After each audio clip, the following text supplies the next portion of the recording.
ladies and gentlemen, Wanda Sykes.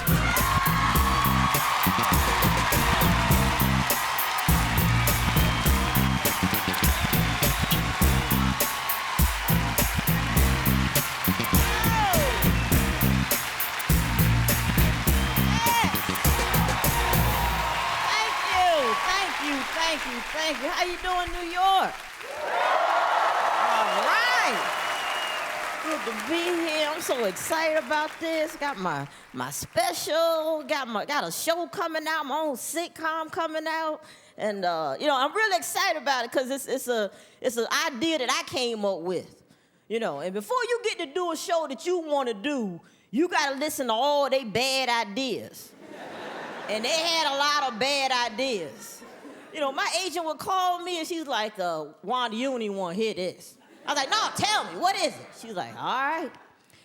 They want you to play a maid and you win the lottery. But you love working for this family so much, you continue to be their maid. I said, set it up. I want to meet these people so I can slap that dumbass idea right out their head.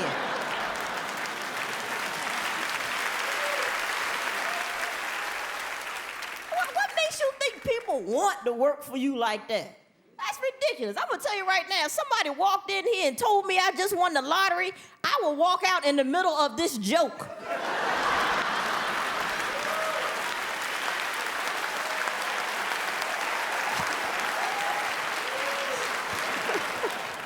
I flew in here from L.A., right? Oh, so and that random screening that they say they do at the airport, there's nothing random about the random screening at all. I know every time I fly, I get checked twice. They stop me at security, and then they get me again at the gate. The last time was so bad, they actually made me go through the machine with the luggage. I was like, man, what in the... This is ridiculous. This cannot be healthy. Being all irradiated, what the hell is this? There is nothing random about it. And then you get to the gate and they standing there with a Sherwin-Williams paint chart. If your ass is darker than khaki, you getting searched.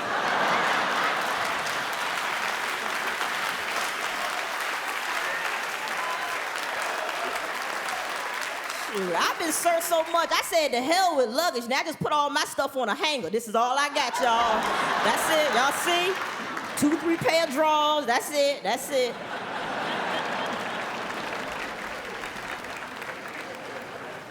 And then also the people who doing the searching, they sound like they just got into the country 4 days ago. Okay, my friend. Okay, I need what I need. I think no. I need to see your ID.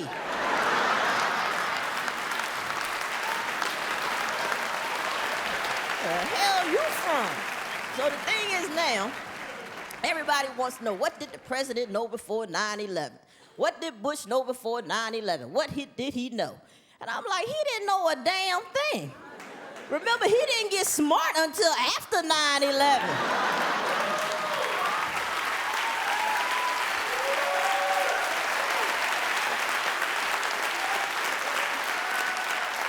You can't hold him responsible for stuff that was going on back then. He wasn't paying attention. During the briefings, he was probably busy coloring or something. You want to listen up, Mr. President? I'm busy. Y'all go ahead. I want to finish this one. I think it might make the fridge. Hey, look, Dick, I stayed in the lines this time.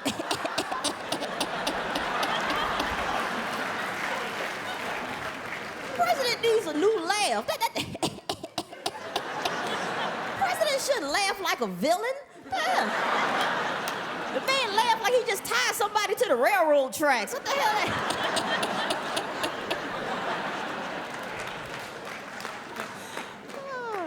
But you gotta get behind him. That's our president, Gotta support him. That's right, And we do.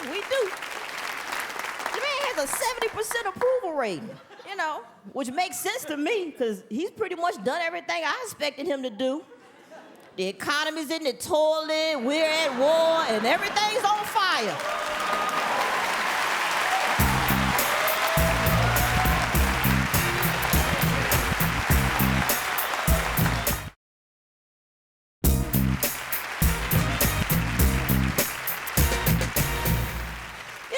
Bugs me though, is like nobody ever wants to admit when they made a mistake, right? Nobody wants to admit it. You know, you look at the FBI, CIA, NSA, they messed up. But instead of admitting it, they go, well, you know, there's nowhere in the world we could have imagined 9/11 happening. Nowhere in the world.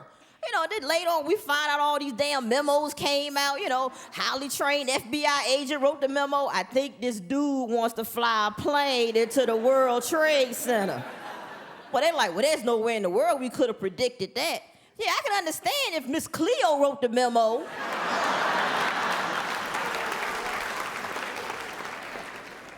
You know, so now they want us to feel safe. So how they do that? By scaring us to death. Every time we turn around, they telling us, something gonna happen. Something gonna happen. They can't even turn on the TV without hearing a warning. Something gonna happen. And they always do it on a Friday around 5 o'clock. Just to mess up your weekend. You know, why don't they do it on a Sunday night? Tell everybody to take the day off Monday or something. You know?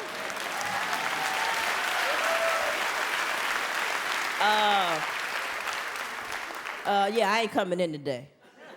No, man, something gonna happen. Well, that's what Dick Cheney said. Dick Cheney, man, he's on a damn scare tour. You can't turn the TV on, that man scaring the hell out of you. And I love watching those political shows, right? So Sunday morning, I'm watching my favorite show, watching Face the Nation. There's Dick Cheney on there. That was like watching Creature Feature, man. Dick Cheney like, oh, yes, you know, another domestic attack, it will happen. It's going to happen anytime. It could happen now. Woo! Woo! Woo!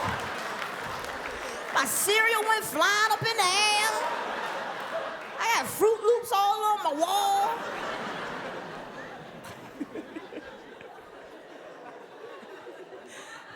Condoleezza Rice, she does the same thing. That woman scared you to death. You know what I'm saying? Whenever she talks to the press, she's up there. Today the president met with, did y'all hear something? Condoleezza Rice, National Security Advisor. I knew that was a problem right there. Come on now, you know a black woman can't keep no secrets. She probably at the beauty parlor just telling all our business. You know, look, I can't be in here all day. We bombing Iraq at 2.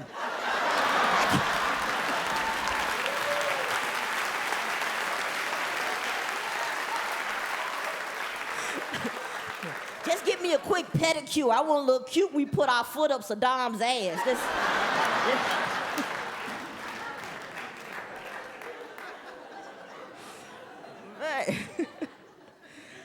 Our air quality's all messed up now. Knew that was coming. When they lowered the emission standards. They knew that was going to happen when they appointed Christine Whitman head of the EPA. Yeah. The governor of New Jersey is head of the Environmental Protection Agency.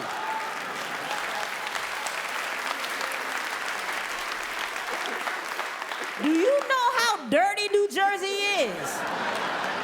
I mean, I'm sorry, you drive through New Jersey, you're gonna get a lump on your breast. Better get a mammogram at the toll. That'll be $240, and put your titty up here.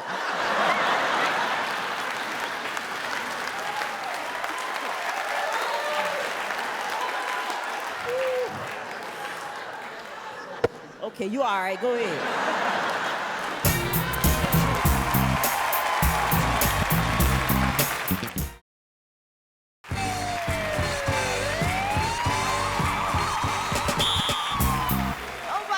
Admit their mistakes, man. Nobody. Then we find all these Enron guys, all these CEOs robbing everybody blind, man. I tell you, you know, that stock market, boy. That's why I got out. I got out the market. I called my broker. I was like, hey, put all my money in weed. Price of weed never goes down. That's That's a real blue chip right there. These CEOs, man, they just robbing people, boy. You know, yeah, right? I hope they get a lot of jail time. Because what happens when they get in court, either they plead the fifth or they go, I don't recall. And that's acceptable. They get away with that. I mean, no, that shouldn't be acceptable. You know, you ask any woman in here, your man comes home and you be like, hey, you been cheating on me? And he goes, I don't recall. You know, and then confers with his buddy. One moment.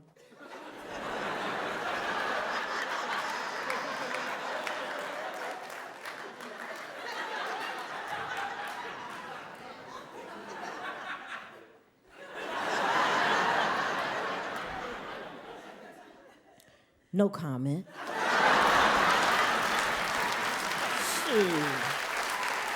You gonna whip his ass till he gets his memory back. Put up with that. But these CEOs, man, they ruthless, boy. They affected like millions of lives. There are people out there thought they was gonna be able to retire in 4 years, and then they gotta work 40 more years. You know, then you got people who were retired and they gotta get back into the workforce. You know, we all gonna feel it. We all gonna feel it. You're gonna be out there, rush hour traffic, some 80-year-old dude in the carpool lane just messing traffic up.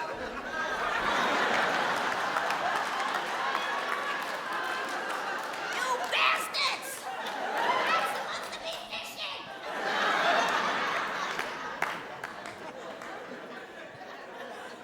But these CEOs, man, you that ruthless. You a scary dude, man. I tell you now, shoot, I walk past a little game banker, I don't even blink. But if I see a white dude with a Wall Street Journal, I haul ass.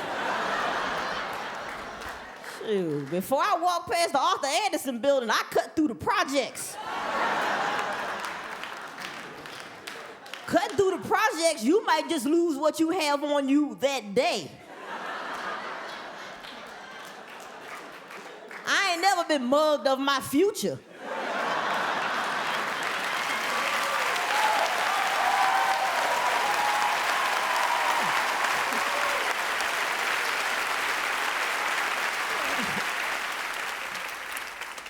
Martha Stewart, now she's in trouble with the stock market, insider trading. You know, which I think is unfair, because you know what? She's rich. Rich people, they talk to other rich people, they talk about rich stuff. You know, plus, we all do insider trading. We all are guilty of it. Broke people do it too, just on a different level.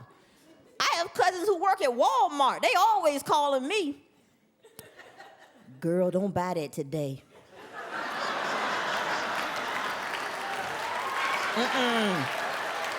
No, it's going on sale tomorrow.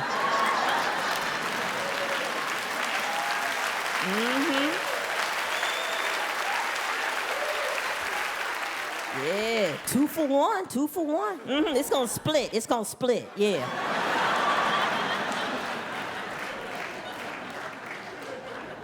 Catholic Church, they in trouble. You know, I was disappointed, 'cause I thought the Pope was gonna come out and just put his foot down, you know? Just lay the law down, just get in their ass, you know? I thought the Pope would just step out there and be like, look, you motherfuckers gotta cut this out, all right? Y'all some dirty bastards, I'm sick of you motherfuckers. If y'all do keep this up, you gonna bust hell wide open. I'm sick of you motherfuckers. That's it right now, you bitch.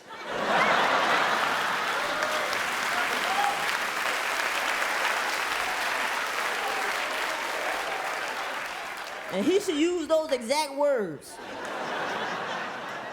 Because when you do something that wrong, the Pope should be allowed to cuss you the out. But instead, the Pope, Pope ain't really say too much. You know, he kind of touched on it. But then again, Pope getting kind of old.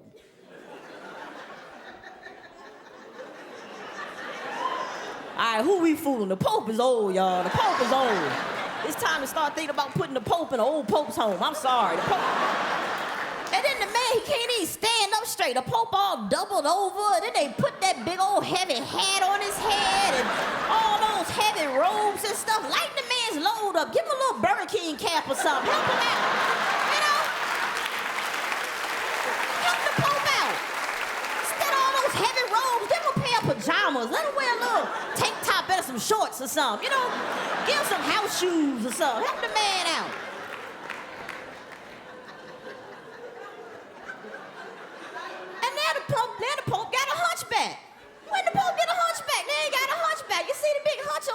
now. That's probably where he stores all the confessions that he hears from the priest.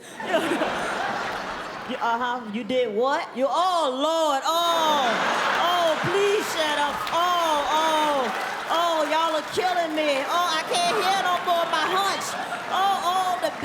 The bells.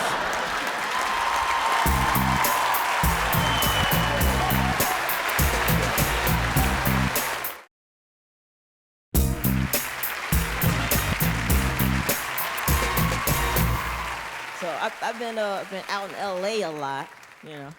LA is nothing but a bunch of driving.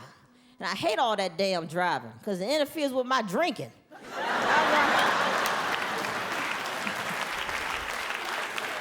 Yeah, that's why I love me some New York, boy. Right.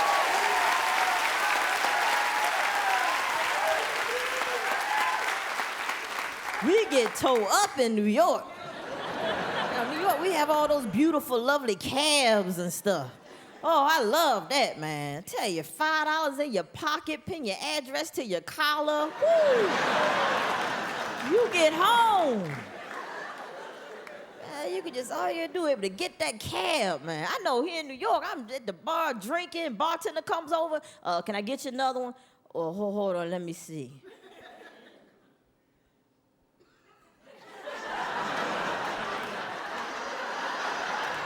Oh, yeah, I can have about 2 more. Because in New York, that's all you have to be able to do. Just wander your ass to that curb and...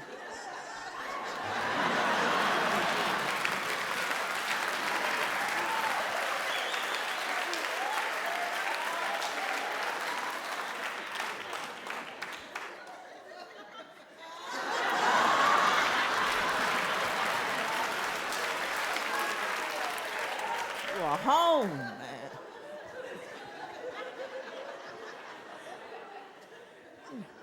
You know, but when you're out drinking it, you got to drive. You try to be responsible, right? You do. You have good intentions. You tell yourself, you say, okay, I'm driving tonight. I'm gonna have 2 drinks. That's it. That's what you say. But when you get with your friends, that goes right out the window, right? Because your friends, they want you to act the ass too, right? You want everybody drunk. Right? You don't want somebody sober recalling the events the next day. You don't want to hear that. You know, girl, you peed on yourself. What? I did not. Make me sick. I hate hanging out with your sober ass. You want everybody drunk. That's why no matter what you do, if you go, no, 2 drinks, man, I'm done. You always get the one friend to go, no, come on, man. Have another drink. You be all right. I'll follow you home.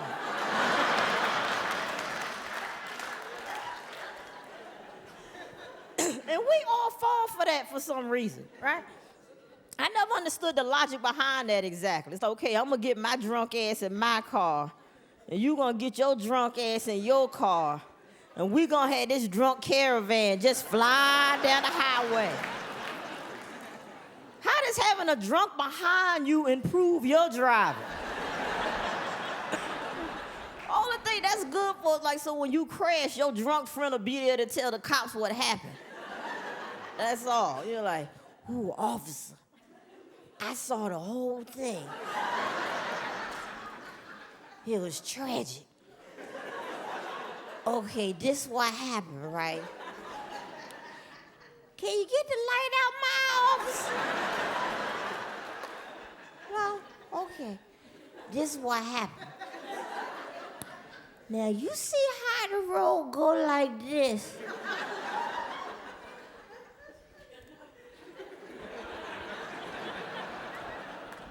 Well, she went like that.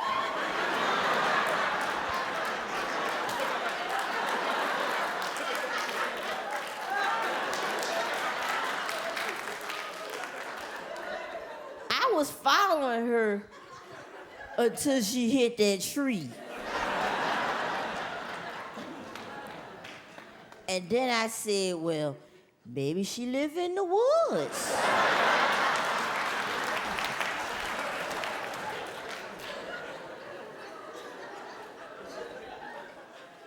Maybe she got a tree house.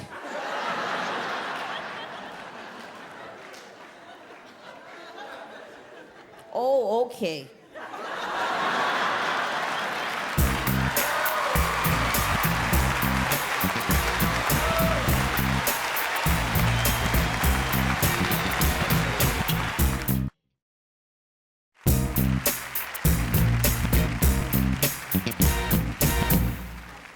I was in Florida last week. A lot of strip clubs in Florida.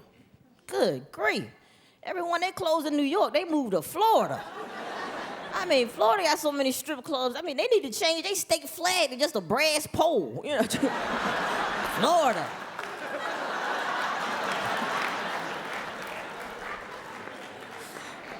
I went to this one strip club, you know, with the guys after the show. We went to this club. And we get to the strip club, and they actually tried to charge me a cover. Can you believe that? Want me to pay? I was like, pay? Oh, you out your damn mind? I was like, come on, man, I brought my own titties.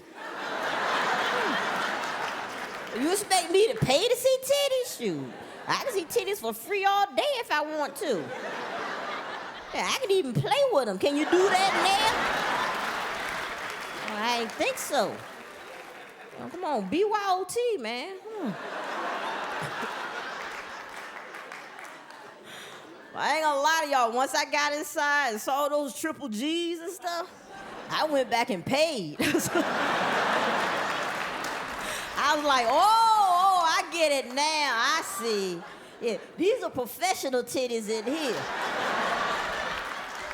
Oh, good Lord, no, my titties couldn't do that. No.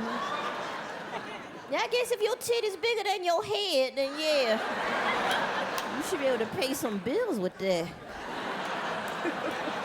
Sorry, this one club I went to, man, that was the end of it for me. We went to this one strip club, man. It was like the lowest, the most nastiest, I mean, just raw, naked ass. I mean, you know, there's no DJ, no liquor license. And the girls, they didn't even bother dancing. They just stood up there. Look at it!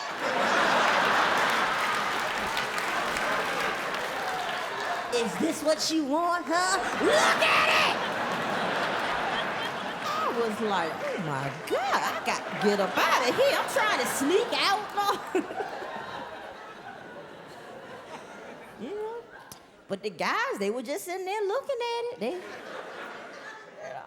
And that's what, you know, and it's not like they were like weird looking freaky guys. They were just a regular, average looking guy, but they just needed to look at it, you know.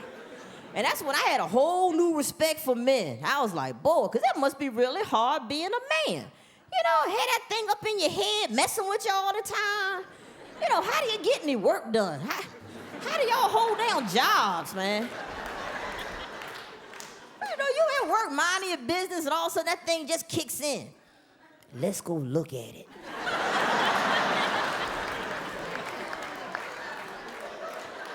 Come on, man, when's the last time we seen it? Let's go look at it. I'm glad women don't have any additional thoughts like that, because we don't have any room for them. We don't have any room for additional thoughts. That's all women do is think. We're thinkers. Think all the time, right? Can't stop thinking. Think. Can't stop thinking. Ladies, have you ever remember the time when you had a moment of silence in your head? Doesn't happen, does it? No. Always thinking.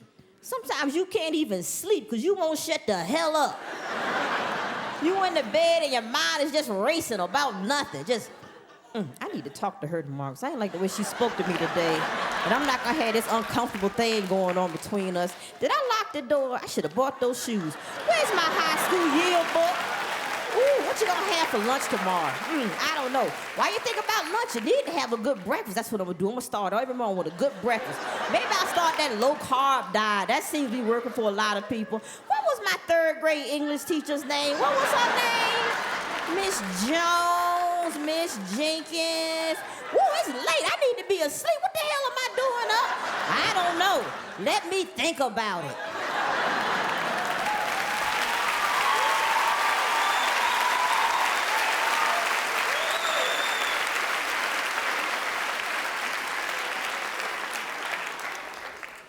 I envy men. Man, I wish I could think like a guy. Because guys, they don't spend all that time thinking. Men, they think about it, thought about it, moving on. That's it. That's why they enjoy sports. Because you ain't got to think about it. It's cut and dry. You know, either you got the basket or you didn't. Either you made the touchdown or you didn't. And if there's any question about it, there's a referee right there to sort it all out for them. After further review, play stands is called. Touchdown. Stop thinking. Okay, thank you, man. Thank you. Whew. I ain't want... Okay. I ain't want to do all that thinking.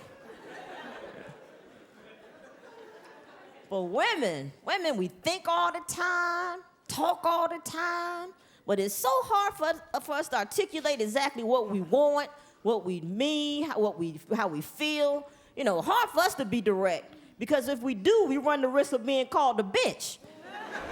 Right? So we gotta be a little tricky. Gotta be a little slick. Right? Instead of coming out and just telling you something or asking you something, we'd rather give you a test. Oh, we some testing people, aren't we? Boy, SATs ain't got nothing on us. Oh, women give you a test, boy. Hey, fellas, do you know that we fail you at tests that you don't even know you're taking? Failing miserably, getting a big F, and you don't even know the test is in progress. How unfair is that? It's everyday simple stuff, too. Okay, here's a situation. Guys, say you get home first, right? There's a few dishes in the sink. Yeah, you don't even bother washing the dishes. You chill, reading the paper, whatever. She comes home, sees the dishes, sees you chilling. She ain't gonna say anything, but it gets downloaded. All right? She gonna create a little folder. Gonna be a little icon with your face on it. And it's gonna say dishes. And she, boop, right up there. 3 more days of that same mess goes on. She comes home, sees you chilling. She ain't gonna say anything. That 4th day she comes home, sees you chilling. She gonna double click right on your face. Click, click. Open up the folder. Let me think about what this man is trying to tell me. What is this man telling me? What is he saying? Is he trying to tell me that I'm the little dishwasher around here? Huh? Is he telling me that washing dishes, that's beneath him? Because you know what? I work hard every day too, baby. I like to come onto a clean sink and go ahead and start my evening. You know what? I was not put on this earth to wash his dirty dishes. I tell you what, I'm not going to wash another damn dish.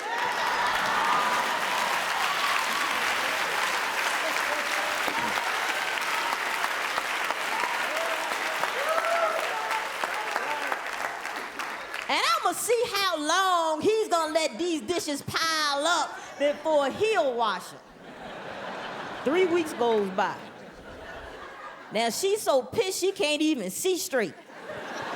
Cause y'all walking around the house eating off of napkins with toothpicks. Ain't a damn thing clean in the house.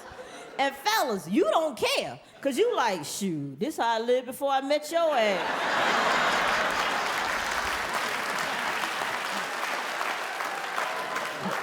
Welcome to my world.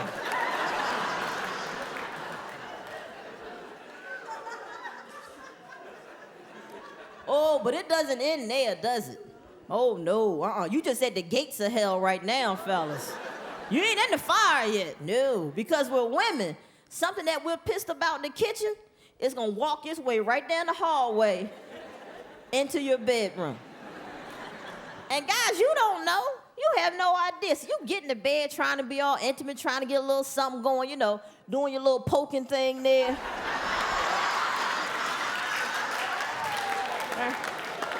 You in there behaving like an A student. Don't know you got a big ass F.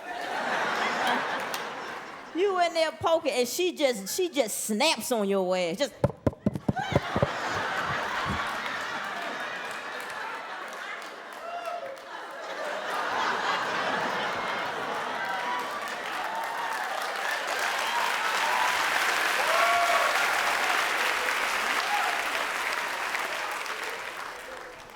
And now you in the bed, fellas, with cracked ribs. She done knocked your tooth loose.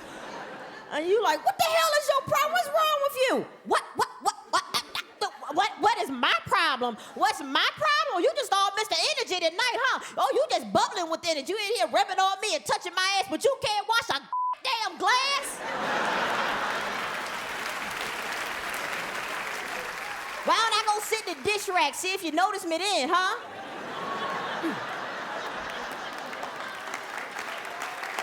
Get off me!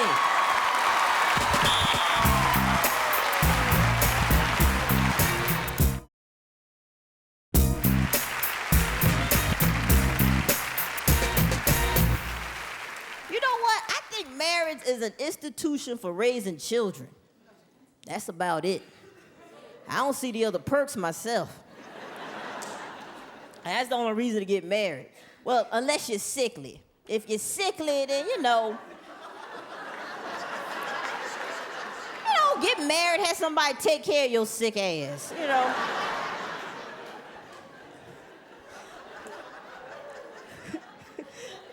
that, it's just for raising kids. Because you know why? That's what I believe. I think when you get married, you're going into business together. You're opening a business, right? In all business, you have to have a product. Got to produce something. Why are you in business? See, we were married 7 years, no kids, so we went out of business. No inventory. Yeah, I didn't get it. Because to me, it was like this. Okay, I was taking care of myself before I met you. You were taking care of yourself before you met me. Let's just continue down this same path. Let's be together separately. That was working for me. But he would come home and just say stuff to me that I just didn't understand. He would walk in the door, what's for dinner? What you cook? I ate already. He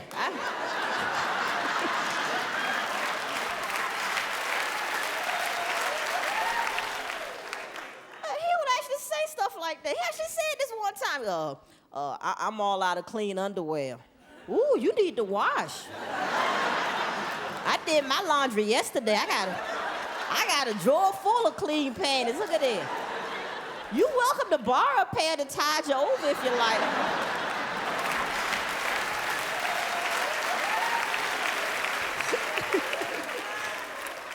Raising kids, man.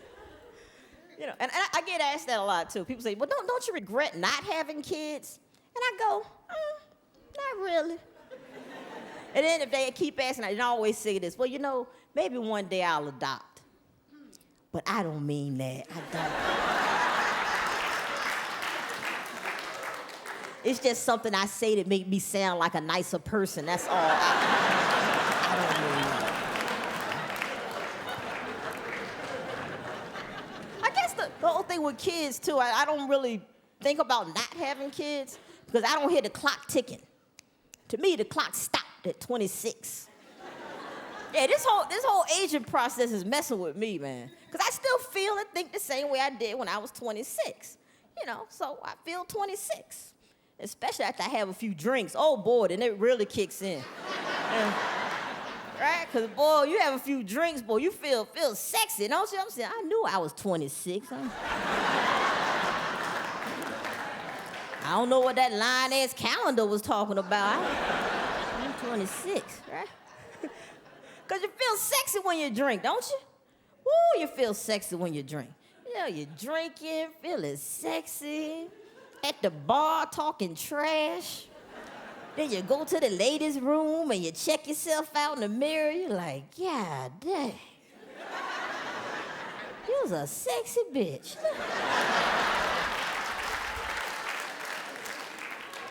You little sexy. I you.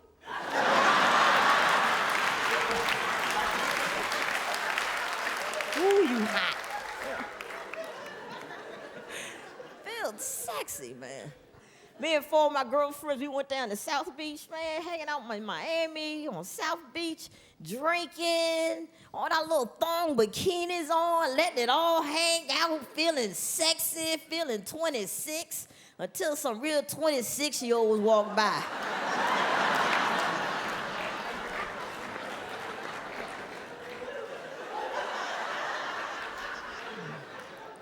Put that down.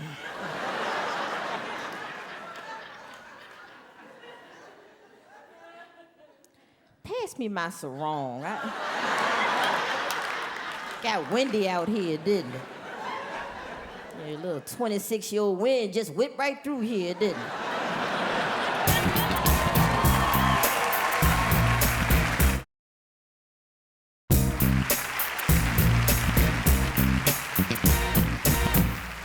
See, women love feeling sexy.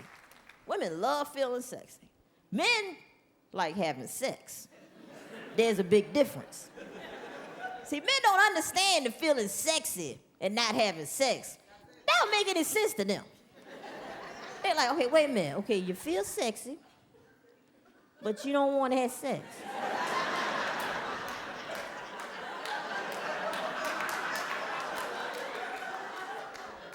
Well, that's just impossible. That makes absolutely no sense, you know. Because guys, they're like, you can't feel any sexier than when you're having sex. That's the epitome of feeling sexy. The guys are like, baby, you just don't know how sexy you look in that doggy position. I'm going to tell you. I've never seen you so sexy. And the way the light from the TV hits the side of your face.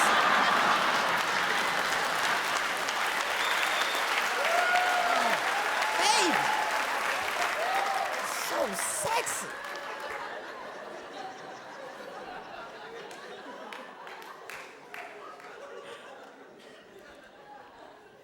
See, but I don't blame guys though, man. Because when you just look at the act of sex, guys got it made. Y'all really do. Look at that.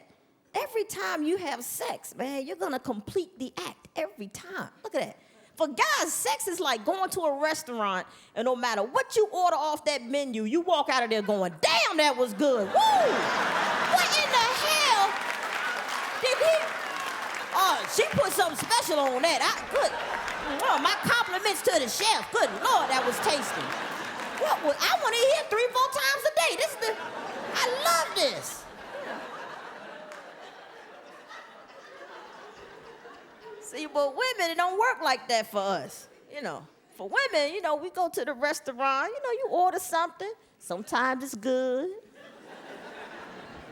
Sometimes you got to send it back.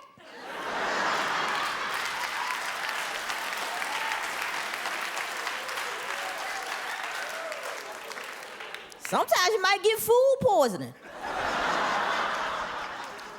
See, but you have those hit and misses. You're going to want to skip a few meals, right? Oh, I'm not hungry today, no. You know, I was thinking about starting my fast. I think it's a good time. Or you might go, you know, I think I'm going to cook for myself today.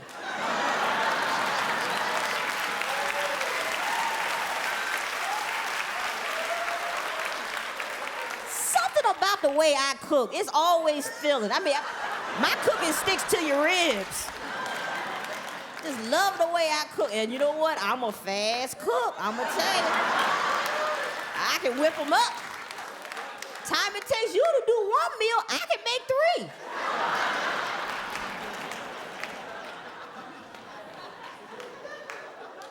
But guys, every time, man. That is amazing, because women, we gotta get in the middle of it before we figure out if the train's gonna pull into the station or not, right? We do, man. And then guys wonder why we fake it. It's called time management. Ain't no need to be up all night working on something. I know there's been a derailment down the road. To be up all night working on something I know ain't gonna happen. You just cutting into my sleep time now. Shoot, I'm trying to do us both a favor. Every woman has been in that situation, you know. He's working hard trying to make it happen. You already know it ain't gonna happen. And you glance over at the clock, you like, shoot. It's 1:30 in the morning. And I gotta get up at 6. 1:30, 2:30, 3:30, 4:30, 5:30, 6:30. Oh, the hell with this.